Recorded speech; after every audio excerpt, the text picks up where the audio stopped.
Hepinize salam dostlar. Bugün mükemmel illüzyonla karşınızdayım. Gördüğünüz kimi qarışıq bir dəstə var əlimdə. Və bu dəstəni demək olar rastgele bir yerdən böləcəm və bir tərəf tərs çevirəcəm. Çünki tərs, düz, tərs, düz, tərs, düz və ümumiyyətcə bütün dəstəni bu şəkildə tərs, düz bir şəkildə daha doğrusu keçirə bilsək. Aha, gördüyünüz kimi tərs, düz bir şəkildə qarışdıracağım. Hər şey gözünüzün qabağında olur. Axıra qədər izləyib bəyənməyi unutmayın. Ondan sonra tamamilə görürsünüz dəstə qarışıqdır artıq. Sadəcə dəstəni alıb bir dəfə qarışdırdıqdan sonra bir hərəkətlə dəstənin ən önəmli kartlarından olan dörd asın birincisini tapacağıq. Sonra dəstəni tamamilə rastgele bir yerdən bölüb ikinci ası tapacağıq. Üçüncü ası çox maraqlı bir şəkildə tapacağım. Çünki gördüyünüz kimi artıq üçüncü ası da bu şəkildə çıxacaq meydana.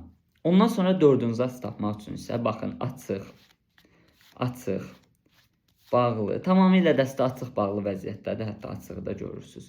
Gəlin belə eləyək. Bütün dəstəni düzəldək bir kartdan başqa. Gördüyünüz kimi. Əlbəttə ki bu kartda asların dördüncüsü və kralı as açaq. İzlədiyiniz üçün təşəkkürlər. Videomu bəyənməyi, yorum yazmağı unutmayın.